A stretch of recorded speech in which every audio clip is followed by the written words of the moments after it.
बिस्मिल्लाहिर्रहमानिर्रहीम अस्सलाम वालेकुम। मैं हूं मुबशिर अहमद। तो स्टूडेंट्स, आज हम चैप्टर नंबर 13 करंट इलेक्ट्रिसिटी का एक बहुत ही इंपॉर्टेंट टॉपिक पढ़ेंगे, ओहम्स लॉ। ओहम्स लॉ एक बड़ा बेसिक लॉ है इलेक्ट्रिसिटी के अंदर। जिस तरह मैकेनिक्स के अंदर न्यूटन्स लॉज की अहमियत है ना, जो हम मैकेनिक्स के अंदर फर्स्ट ईयर में पढ़ते हैं, Newton first law, second law, जिस तरह न्यूटन सेकंड लॉ एक बड़ा अहमियत का हामिल है स्टूडेंट, बिल्कुल उसी तरह करंट इलेक्ट्रिसिटी में जो ओहम लॉ है, this is very basic law. इसको समझना बड़ा ज़रूरी है। बड़े मिसकंसेप्शन है बच्चों के इसके मुतालिक, थोड़ा सा बच्चे रट्टा भी मार लेते हैं। तो आज मैं आपको बताऊंगा कि वोल्टेज और करंट असल में होता क्या है। हम इसको पढ़ेंगे नहीं बल्कि इसको समझेंगे। तो आइए स्टार्ट करते हैं आज का लेक्चर। तो सबसे पहले तो बच्चे इसका नाम नोट करें, ओहम्स लॉ। ये जो ओहम है ये साइंटिस्ट का नाम है, इसका पूरा नाम था George Simon ohm. George Simon ohm scientist का पूरा नाम है। 1826 के अंदर ये लॉ पेश किया गया। असल में जो साइमन ओहम साइंटिस्ट था, इसने वोल्टेज और करंट के दरमियान रिलेशन प्रोवाइड किया हमें कि वोल्टेज और करंट का रिलेशन क्या है। असल में ये इन्हीं दोनों चीज़ों के मुतालिक डील करता है। तो बच्चे ज़रा गौर करें, द मैग्नीट्यूड ऑफ करंट। अच्छा, करंट ना लिखें, मैग्नीट्यूड। उसकी वजह कि करंट बेशक एक स्केलर क्वांटिटी है लेकिन इसकी डायरेक्शन तो होती है। तो इसलिए मैं इधर डेफिनेशन में मैंने जिक्र किया, the magnitude of current flowing through a conductor, कि जो करंट कंडक्टर में से फ्लो करता है, is directly proportional to, current directly proportional है किसके, पोटेंशियल डिफरेंस के, across the ends provided the physical state. अच्छा, ये बात आपने बड़े एहतियात करनी है इस बात की कि जब आपने डेफिनेशन लिखनी है ना, current is directly proportional to potential difference, लेकिन उसकी जो फिजिकल स्टेट्स हैं, टेम्परेचर, प्रेशर, ह्यूमिडिटी, ह्यूमिडिटी कहते हैं नमी को, कि हवा के अंदर इतनी नमी ना हो, टेम्परेचर और ह्यूमिडिटी और प्रेशर, इसको आपने कांस्टेंट रखना है। ये चीज़ें चेंज नहीं होनी चाहिए। अगर ये चीज़ें तीनों कांस्टेंट हैं, टेम्परेचर, प्रेशर और ह्यूमिडिटी, ये चेंज नहीं हो रही, उस वक्त करंट पोटेंशियल डिफरेंस के डायरेक्टली प्रोपोर्शनल है। अच्छा, मैं आपको बता रहा था ना बच्चों के अंदर मिसकंसेप्शन है, वो क्या है। बच्चे जरा गौर करें, अक्सर बच्चे लिख देते हैं कि voltage is directly proportional to potential difference. अब ये voltage is directly proportional to current, अब ये बड़ी गलत है। अभी मैं आपको बताता हूँ। सबसे पहले देखें जरा बेटा, ये मेरे पास ना एक वायर है, आप लोग जरा तवज्जो से समझिएगा इसकी डायग्राम को। ये मेरे पास एक वायर है, मैंने इसके साथ एक लगा दिया जी बैटरी। बैटरी का एक पॉजिटिव टर्मिनल है और दूसरा बैटरी का नेगेटिव है। तो आपको पता है ना, पॉजिटिव टर्मिनल को हम, इसको हाई पोटेंशियल होता है पॉजिटिव टर्मिनल का, और नेगेटिव टर्मिनल का लो पोटेंशियल है। ये बात आपने ज़हन में रखनी है। पॉजिटिव टर्मिनल बैटरी का हाई है। अच्छा, बच्चे क्या समझते हैं, ज़रा इस बात को गौर से सुनिएगा। बच्चा समझता है कि जब मैंने, ये वायर है ना, वायर, इसके साथ जब मैंने, अब यहाँ से आपने गुफ्तगू को बड़े गौर से सुनना है, देखें रट्टा ना मारा करें चीज़ को। ये वायर है, बच्चा समझता है कि जब मैंने इस वायर के साथ बैटरी अटैच की है ना, तो बैटरी ने करंट देना शुरू कर दिया है। असल में करंट का मतलब क्या है, पहले तो इसको समझें। करंट का मतलब है फ्लो। जिस तरह हवा चल रही है ना, हम कहते हैं एयर फ्लो, तो हम ये भी तो कह सकते हैं एयर करंट। ये आपने 9th क्लास में पढ़ा भी होगा। जो हवा चलती है ना, एयर करंट, हवा का फ्लो। वाटर करंट, पानी का बहाव। तो करंट का बेसिकली मकसद ही यही है कि बहाव। जिस तरह हम चैप्टर की डेफिनेशन पढ़ते थे ना, इलेक्ट्रिक करंट, इलेक्ट्रिक का मतलब क्या है, चार्ज। तो बच्चे करंट बेसिकली लफ्ज़ क्या है, इसका मतलब है फ्लो, चार्ज का बहाव। बात समझ रहे हैं ना, करंट एक इफेक्ट का नाम है। जो चार्ज है वो एक फिजिकल चीज़ है, जबकि करंट उसका इफेक्ट है। अब जरा वोल्टेज और आपने, अब बच्चों के ज़हन में क्या है, बच्चा कहता है सर ये वायर है, जब मैंने इसके साथ लगाई बैटरी, तो बैटरी ने करंट देना शुरू कर दिया। ये गलत है बच्चे। Battery is not a source of charge. Battery current नहीं देती। ये जो वायर है ना, वायर, ये वायर बेसिकली कंडक्टर है, और कंडक्टर के अंदर चार्ज कैरियर मौजूद होते हैं। ये कंडक्टर के अंदर चार्ज पहले से मौजूद है। इस कंडक्टर के अंदर, आप जरा मेरी गुफ्तगू को गौर से सुने, ये जो वायर है ना, वायर, ये कंडक्टर है क्योंकि इसमें से करंट फ्लो करता है। इस वायर के अंदर चार्जेस ऑलरेडी मौजूद हैं, लेकिन वो चार्ज रेस्ट पे है, वो फ्लो नहीं कर रहे। तो करंट तो होता है ना चार्जेस का फ्लो, तो ये ज़रा देखें गौर से कि मैंने पूरे कंडक्टर के अंदर क्या बनाए हैं। ये जो डॉट डॉट आपको नजर आ रहे हैं ना वायर के लॉन्ग, ये चार्जेस हैं। बेटा ज़रा गौर से सुने, इस वायर के अंदर चार्जेस ऑलरेडी मौजूद हैं, क्योंकि वो चार्जेस रैंडमली मोशन मूव कर रहे हैं। मैंने आपको बताया भी था ड्रिफ्ट वेलोसिटी के केस में कि जितने चार्ज राइट से लेफ्ट हैं उतने लेफ्ट से राइट हैं। करंट का बहाव नेट चार्ज ज़ीरो है, तो करंट फ्लो नहीं कर रहा। तो बैटरी चार्ज देती नहीं है, बल्कि बैटरी के आने से इस वायर के अंदर मौजूद जो चार्जेस हैं वो फ्लो करना शुरू कर देते हैं। अब देखें दोनों बातों में फ़र्क है। ये कहना कि बैटरी चार्ज देती है ये गलत है। चार्ज पहले ही वायर के अंदर मौजूद है, क्योंकि वायर एक कंडक्टर है। बैटरी के आने से उस चार्ज ने फ्लो करना शुरू कर दिया है। तो ये बात आपको आई होप के समझ आई होगी। आप मेरी बात समझ रहे हैं कि नहीं? बैटरी के आने से चार्जेस ने फ्लो करना शुरू कर दिया है। अब ये जो बैटरी है ना, आप इसको समझ लें कि ये एक वाटर पंप है, आपके घर में पंप लगा हुआ है, और ये है पानी का पाइप। ये जो करंट का फ्लो है ना, अब ज़रा इस बात को ज़रा आपने गौर से सुनना है। एक है वोल्टेज, एक है करंट। अब इन दोनों टर्म्स को आपने बड़ी ध्यान से सुनना है, क्योंकि पूरा लेक्चर इसी के मुतालिक है और बच्चों को गलत फहमियाँ भी इसी के अंदर होती हैं। बच्चे देखें, मैं वोल्टेज को कह देता हूँ पंप, और करंट को मैं कह देता हूँ फ्लूइड या वाटर कह देता हूँ, जो पानी है। अब आप ज़रा गौर करें, आपके घरों में पानी की टैंकी पड़ी हुई है ना, छत पे पाइप लगे हुए हैं। क्या आप ये कह सकते हैं कि मोटर पानी देती है? मुझे बताएं, मोटर, ये जो पंप लगा हुआ है, ये जो मोटर है, मुझे बताएं क्या ये पानी देता है? गलत। जो पंप लगा हुआ वो पानी नहीं दे रहा। बच्चे, पानी ऑलरेडी पाइप्स के अंदर मौजूद है। पानी तो ज़मीन से आ रहा है, पाइपों के अंदर पानी मौजूद है, पाइपों के अंदर पानी मौजूद है। पंप क्या करता है? एक डिफरेंस क्रिएट करता है। बात समझ रहे कि नहीं? पंप उस पानी को उठा के पाइपों से फ्लो में ले आता है, ऊपर टैंकी में पहुंचाता है। तो ये देखें, ये भी आप इसको, बैटरी को मैंने, बैटरी को आप समझ लें ये पंप है, ये बैटरी है ना, इधर पंप लगा हुआ है, और ये आपके घर के पाइप हैं, और चार्जेस को आप समझ लें ये वाटर है इसके अंदर ना। तो पाइप्स के अंदर पानी पहले से मौजूद है, लेकिन वो पानी रेस्ट में है। लेकिन जब आप पंप ऑन करते हैं वो पानी मोशन में आ जाता है, जिसकी वजह से ऊपर टैंकी में स्टोर होना शुरू हो जाता है। तो अच्छा, तो ये जो बैटरी है ना, इसके वोल्टेज को मैंने V का नाम दिया। ये जो चार्जेस के फ्लो है ना, this is called current I। तो आपने देखा कि voltage is the cause and current it's effect, कि वोल्टेज जब बैटरी लगाई तो वो, ये उसकी वजह है, ये कॉज है, इसकी वजह से चार्जेस ने फ्लो करना शुरू किया है। तो चार्ज क्या हुआ? इफेक्ट ना हुआ उसका। तो ये बात आप लोग नोट कर लें, ये MCQs में आ सकती है। अच्छा, अगर आपको पंप या वाटर की एग्जांपल से समझ नहीं आई तो मैं एक मिसाल और देता हूँ। बच्चे, आप ये समझें कि ये आपके पास एक गन है।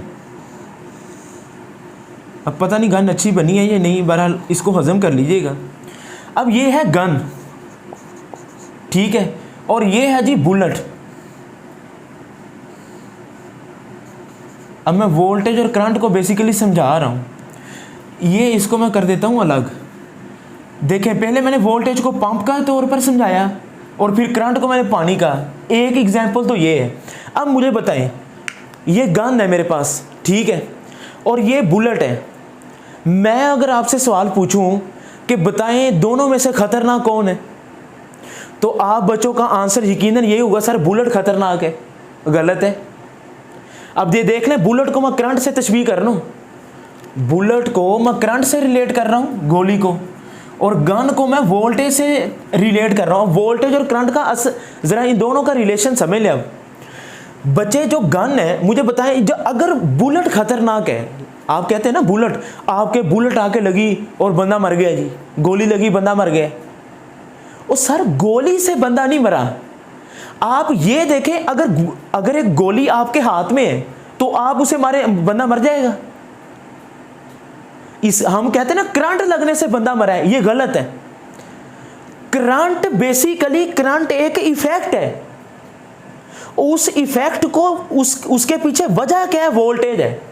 अक्सर आप ये वापटा के जहां पे लगे होते हैं ग्रिड स्टेशन, ट्रांसफार्मर, कभी आपने बाहर लिखा देखा, वो प्रिकॉशन बना होता है हाई वोल्टेज के, वो लिखा होता है कि इसके करीब ना है, यहाँ पर वोल्टेज बहुत आई है। तो कभी आपने लिखा देखा है कि हाई करंट, हाई वोल्टेज लिखा होता है। असल कसूर गन का है, बुलेट का नहीं है। असल कसूर वोल्टेज का है, करंट का नहीं है। हम कहते हैं करंट लगने से बंदा मरा है, गलत कहते हैं सर। उस करंट को पैदा करने के लिए, करंट इफेक्ट है ना, करंट को पैदा करने के लिए वजह कौन है? वोल्टेज है। गोली खतरनाक नहीं है। अगर गोली खतरनाक होती, बुलेट खतरनाक होती, तो जब आपको लगती, ये मेरे हाथ में बुलेट है ना, अभी तो नहीं कुछ हो रहा, जब उसी बुलेट को आप गन के अंदर डालते हैं ना, तो सर वो बुलेट इतनी तेजी से निकलती है, वो जो गन उस बुलेट को एनर्जी देती है ना, वो एनर्जी का इफेक्ट है।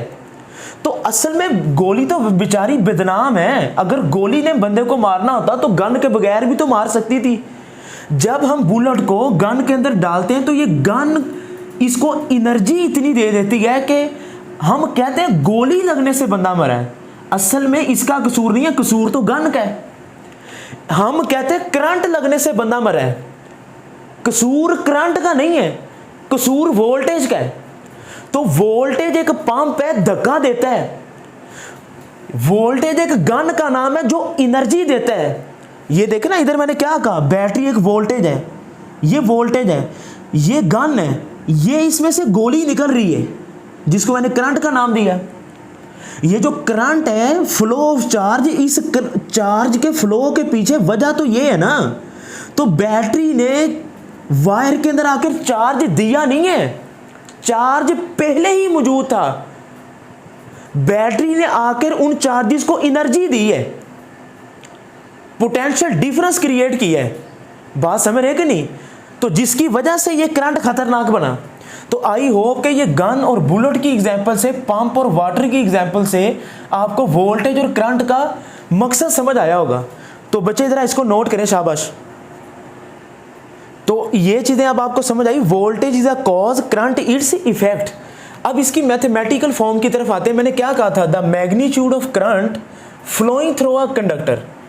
अब करंट हम लिखते हैं ना, I is directly proportional to, लिखना तो डेल्टा वी चाहिए मैं, कि current is directly proportional to potential difference, लिखना यही चाहिए डेल्टा वी। लेकिन मैं डेल्टा वी नहीं लिखूंगा, मैं इधर सिंपल वी ही लिखूंगा, क्योंकि हमारी बुक में वी लिखा हुआ तो वी रहने दें, फिर आप परेशान हो जाएंगे।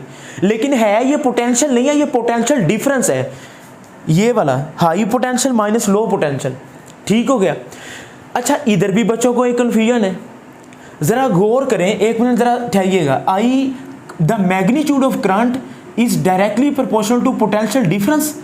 ये कब डायरेक्टली प्रोपोर्शनल होंगे? जब टेम्परेचर, प्रेशर, ह्यूमिडिटी कांस्टेंट हो। डायरेक्टली प्रोपोर्शनल का साइन खत्म करें तो constant which is equal to G, तो I is equal to G V. G is a constant, this is called conductance. G को कंडक्टेंस कहते हैं। बेटा याद रखिए, जी किसके इक्वल होता है? 1/r के। आर क्या है? ये रेजिस्टेंस है। रेजिस्टेंस अभी मैं डेफिनेशन पढ़ाता भी हूं आपको। रेजिस्टेंस का मतलब है हिंड्रेंस, रुकावट। जो वायर के अंदर चार्ज फ्लो करते हैं ना, जो वायर के अंदर चार्ज फ्लो करते हैं, तो चार्जेस के फ्लो में जो रुकावट है ना, जो चार्जेस के फ्लो में, जो चार्जेस की फ्लो को स्लो कर देते हैं, रुकावट जो है। अब रेजिस्टेंस के बारे में भी बड़ी गलत चीजें हैं, मैं इंशाल्लाह आगे चल के क्लियर करूंगा भी। रेजिस्टेंस का मतलब है करंट के रास्ते में रुकावट। अगर मैं इसको उलट कर दूं तो जी है, this is reciprocal of resistance. Ji stands for conductance. Current के रास्ते में जो रुकावट है वो रेजिस्टेंस है चार्जेस के फ्लो में, और चार्जेस के फ्लो में जो आसानी है वो कंडक्टेंस है। उसका उलट यही होगा ना, रुकावट का उलट आसानी। कितनी आसानी से करंट फ्लो कर रहा है। तो आए जी जरा वैल्यू पुट करवाएं, क्या हो जाएगी? आई इज इक्वल टू जी की जगह पे क्या लिखूंगा? 1/r into we. R G की जगह पे मैंने 1/r लिखा ना, तो r डिवाइड हो रहा, उधर जाके मल्टीप्लाई हो जाएगा, तो क्या आ जाएगा? I R. इसको मैं रीअरेंज करके क्या लिखूंगा? v is equal to I R. This is called Ohm's law. ये इक्वेशन सिर्फ और सिर्फ डीसी सर्किट के लिए अप्लाई होगी डायरेक्ट करंट के लिए, अल्टरनेटिंग करंट के लिए ये अप्लाई नहीं होगी, ठीक है। तो V is equal to I R, this equation is the mathematical form of Ohm's law. अब गलत फहमी क्या है बच्चों के ज़हन में, ज़रा तवज्जो कीजिएगा बच्चे। मैंने वोल्टेज और करंट का बड़ी डिटेल में आपको समझाया है, ये इधर मैं ज़रा रफ अमल पे आपको समझा देता हूँ, डेफिनेशन बाद में लिखते हैं। बुक के अंदर ये भी लिखा हुआ है कि voltage is directly proportional to current, ये लिखना गलत है, असल यही ठीक है। Current is directly proportional to potential difference. अब बच्चा कहता है सर इसमें क्या फर्क है, क्योंकि आप ये भी तो पढ़ते हैं ना, voltage directly V is equal to I R, relation तो वही आना है, लेकिन असल तरीकाकार ये है, ये गलत है। इसकी वजह बताता हूं, सुने बेटा। इसका मतलब है कि वो ये मैथ का एक उसूल है मैथमेटिक्स का, कि ये ना, इसका मतलब है वोल्टेज डिपेंड करता है करंट के ऊपर, और ये बात तो गलत है। वोल्टेज ये डिपेंडेंट क्वांटिटी है, ये इंडिपेंडेंट, ये कहना सही है, ये गलत है बेटा। वोल्टेज करंट के ऊपर डिपेंड नहीं करता, बल्कि करंट वोल्टेज के ऊपर डिपेंड करता है। कितना ज्यादा करंट है, करंट का मतलब क्या है, फ्लो, कि चार्जेस का फ्लो कितना ज्यादा है, ये डिसाइड करेगी बैटरी का पोटेंशियल डिफरेंस। अगर बैटरी की पावर ज्यादा है, 100 वोल्ट की बैटरी है, 200 वोल्ट की है, तो जितना ज्यादा पोटेंशियल डिफरेंस होगा, चार्जेस का फ्लो उतना ही तेज हो जाएगा। और फ्लो ऑफ चार्ज को करंट कहते हैं। करंट का मतलब ही फ्लो है, करंट का मतलब फ्लो है, फ्लो। बात समझ रहे? तो ये इस तरह नहीं दिखेंगे, ये गलत है। वोल्टेज करंट के ऊपर डिपेंड नहीं करता, करंट वोल्टेज के ऊपर डिपेंड करता है, ठीक है। तो जो डिपेंडेंट चीज होती है उसको पहले लिखते हैं, और ये इंडिपेंडेंट है। तो current is depend on voltage. तो ये मैंने आपको बात बताई कि इस तरह लिखना गलत है। अच्छा जी, अब आगे चलते हैं जी बेटा। अब रेजिस्टेंस का दूसरा नाम क्या है जी, हिंड्रेंस, रुकावट। रेजिस्टेंस का वही असर होता है जो मैकेनिक्स के अंदर फ्रिक्शन का होता है। फ्रिक्शन कहते हैं ना रगड़ को। तो रेजिस्टेंस भी बेसिकली यही है इलेक्ट्रिसिटी के अंदर, कि जब इलेक्ट्रॉन फ्लो करते हैं ना, तो कंडक्टर के अंदर मौजूद जो एटम्स हैं, ये बार बार उनके साथ जाके टकराते हैं, हीट करते हैं। इलेक्ट्रॉन एटम के साथ टकराते हैं ना, तो फ्रिक्शन पैदा होती है, जस्ट लाइक अ फ्रिक्शन, जिसकी वजह से वो इलेक्ट्रॉन जब कंडक्टर के अंदर मौजूद एटम के साथ जाके हीट करते हैं ना, तो फ्रिक्शन की वजह से, रगड़ की वजह से हीट पैदा होती है। तो रेजिस्टेंस की वजह से भी हीट पैदा होती है। तो इसका वही अमल दखल है इलेक्ट्रिसिटी में जो फ्रिक्शन का मैकेनिक्स के अंदर है। तो आइए इसकी रेजिस्टेंस की या हिंड्रेंस की डेफिनेशन लिखते हैं। इसका उर्दू में मतलब है रुकावट। डेफिनेशन नोट करें जी, द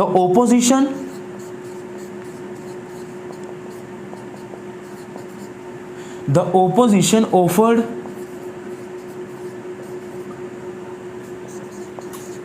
by the conductor,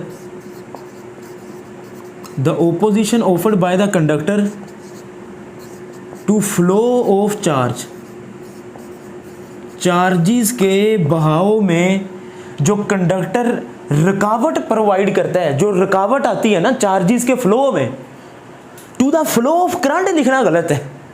ये कंफ्यूजन दूर कर लें। ओ भाई, अगर आप लिखते ना फ्लो ऑफ करंट, करंट का मतलब भी तो फ्लो ही है। करंट एक इफेक्ट है, करंट एक इफेक्ट है, इस चीज को समझें। फ्लो ऑफ चार्ज लिखना बेहतर है कि चार्जेस के बहाव में जो रुकावट आती है ना, जो एटम्स आगे खड़े होते हैं जब चार्जेस जाके हीट करते हैं, उसी को रेजिस्टेंस कहते हैं। तो बच्चे अगर V is equal to I R है, तो मुझे बताएं कि R किसके इक्वल होगा। R is equal to V over I, V is equal to I R, R is equal to V over I, यही बनेगा ना। तो इसकी डेफिनेशन इस तरह भी लिख सकते हैं, it is the ratio of potential difference to the current is called resistance. लेकिन ये थोड़ी सी बेहतर है, आप इसको नोट कर लें। बच्चे इसका यूनिट क्या होगा जी रेजिस्टेंस का, मुझे बताएं। पोटेंशियल डिफरेंस का यूनिट क्या होता है, वोल्ट। पोटेंशियल डिफरेंस का यूनिट क्या है, वोल्ट। और करंट का यूनिट क्या है जी, एम्पेयर। तो क्या बनेगा जी, वोल्ट, वोल्ट का V साइन, एम्पेयर का A ऊपर चला जाएगा, तो वोल्ट पर एम्पेयर। तो वोल्ट पर एम्पेयर किसके इक्वल होगा, volt per ampere which is equal to ohm. Ohm किसकी वजह से, इस साइंटिस्ट के नाम की वजह से, जॉर्ज साइमन ओहम। 1826 के अंदर ये रूल पेश हुआ है। तो ओहम की वजह से इसको वोल्ट पर एम्पेयर को ओहम कहते हैं। अच्छा बेटा, इसका जो साइन होता है ना, दिस इज कॉल्ड ये ओमेगा, इसके स्पेलिंग होते हैं OMEGA, ओमेगा, ये इसका सिंबल है रेजिस्टेंस का। ठीक है, अब अगर ओहम की डेफिनेशन आ जाए, ये तो रेजिस्टेंस की है ना, रेजिस्टेंस का यूनिट क्या है? ओहम। ठीक है, जिसका सिंबल है ओमेगा। अगर ओहम की डेफिनेशन पूछे कि व्हाट इज डिफाइन ओहम, तो मैंने आपको बताया ना, जब भी यूनिट की डेफिनेशन आए आप क्या लिखेंगे कि if the potential difference is, मैंने ओहम की डेफिनेशन लिखी नहीं है, आप साइड पे नोट कर लेंगे, बड़ी सिंपल है। जब यूनिट की डेफिनेशन आए, पता क्या करना, आपने सबके साथ 1 1 लगाना है। कैसे बोला? If the potential difference is 1 volt and the current is 1 ampere then the resistance will be 1 ohm. अगर potential difference across the conductor 1 volt हो, करंट 1 एम्पेयर हो, तो रेजिस्टेंस 1 ओहम होगी। तो ये ओहम की डेफिनेशन है। ठीक है बेटा, इसको नोट करें, शाबाश। तो जी बेटा, फार्मूला क्या बन गया रेजिस्टेंस का? R = V/I। अब रेजिस्टेंस किस चीज़ के ऊपर डिपेंड नहीं करती? अक्सर बच्चे समझते हैं कि रेजिस्टेंस का वोल्टेज के साथ, पोटेंशियल डिफरेंस के साथ डायरेक्ट ताल्लुक है और करंट के साथ इन्वर्स ताल्लुक है। और बच्चे, ये दोनों बातें ही गलत हैं। रेजिस्टेंस वोल्टेज और करंट के ऊपर डिपेंड नहीं करती, क्योंकि रेजिस्टेंस तो कांस्टेंट है। अगर मैं वोल्टेज को बढ़ा दूं तो मुझे बताएं, मैं वोल्टेज को बढ़ाऊंगा तो करंट भी तो बढ़ेगा ना। तो आप ऊपर भी तो देखें ना इधर। तो रेजिस्टेंस वोल्टेज और करंट पर डिपेंड नहीं करती, ये R कांस्टेंट है। ठीक है, अब ये डिपेंड फिर करती किस पर है बेटा? जरा इन पॉइंट्स को नोट कर लें। It depends upon dimension of the conductor. ये किसके ऊपर डिपेंड करती है जी? डायमेंशन के ऊपर। डायमेंशन के अंदर बेटा क्या आ जाएगा? एरिया और लेंथ। ये नोट कर लें कि रेजिस्टेंस का लेंथ के साथ डायरेक्ट ताल्लुक है। R is directly proportional to L और R is inversely proportional to A। ये आगे लॉन्ग क्वेश्चन भी आएगा, मैं समझाऊंगा तब। लेकिन बहरहाल डायमेंशन का मतलब है कि उस कंडक्टर की लेंथ कितनी है और एरिया कितना है। तो रेजिस्टेंस का लेंथ के साथ डायरेक्ट ताल्लुक है, एरिया के साथ इनवर्स है। तो और किस पे डिपेंड करती है जी? ये फिजिकल स्टेट के ऊपर। Physical state. अब फिजिकल स्टेट से क्या मुराद है जी? टेम्परेचर। टेम्परेचर के ऊपर भी डिपेंड करती है और रेजिस्टेंस टेम्परेचर के डायरेक्टली प्रोपोर्शनल होती है। ठीक हो गया जी। नंबर 3 पॉइंट, डायमेंशन के ऊपर डिपेंड करती फिजिकल स्टेट और नेचर ऑफ द कंडक्टर, कि जो आपका कंडक्टर है वो किस चीज़ का बना हुआ, आया कॉपर का है, सिल्वर का है, किस चीज़ का है। बात समझ रहे? तो ये 3 चीज़ें नोट कर लें। डायमेंशन के ऊपर फिजिकल स्टेट, नेचर। डायमेंशन के अंदर 2 चीज़ें आ जाएंगी, एरिया और लेंथ। फिजिकल स्टेट के अंदर मैंने टेम्परेचर लिखा, अलबत्ता प्रेशर और ह्यूमिडिटी भी आ जाएगा। ठीक है, प्रेशर भी कांस्टेंट रहना चाहिए, क्योंकि प्रेशर अप्लाई करेंगे ना, जिसको आप स्ट्रेस भी कहते हैं, तो जिससे वायर की डायमेंशन चेंज हो जाएगी। जब आप स्ट्रेस अप्लाई करेंगे तो वायर की लेंथ और एरिया चेंज हो जाएगा, जिसकी वजह से रेजिस्टेंस चेंज हो जाएगी। तो स्ट्रेस का या प्रेशर का कांस्टेंट रहना भी ज़रूरी है। अच्छा बच्चे, इसका सिंबल क्या है? एक होती है फिक्स रेजिस्टेंस, एक होती है वेरिएबल। ये बेटा सिंबल है जी रेजिस्टेंस का, ये रेजिस्टेंस का सिंबल है। कुछ अमेरिकन बुक्स के अंदर या O लेवल A लेवल के अंदर ये वाला सिंबल भी यूज़ किया जाता है। तो फिक्स रेजिस्टेंस के ये 2 सिंबल है। हमारी बुक में यही वाला यूज़ होगा, लेकिन इस तरह भी रेजिस्टेंस का सिंबल अगर आ जाए तो गलत नहीं है। वेरिएबल रेजिस्टेंस का सिंबल कैसे होता है? ये रेजिस्टेंस आप बनाएंगे, इसी तरह ये वाली रेजिस्टेंस बनाएंगे। वेरिएबल की बात कर रहा हूँ मैं, तो उसके ऊपर आपने यूं एरो लगा देना है। तो ये किसका साइन आ गया? वेरिएबल रजिस्टर का। अच्छा बच्चे, एक नहायत ही इंपॉर्टेंट MD-CAT MCQ है।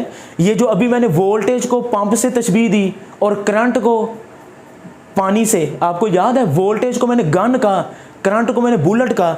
इसकी और एक MCQ है कि V = IR, ये किसके साथ रिलेट करता है? F = ma, Newton cycle law से।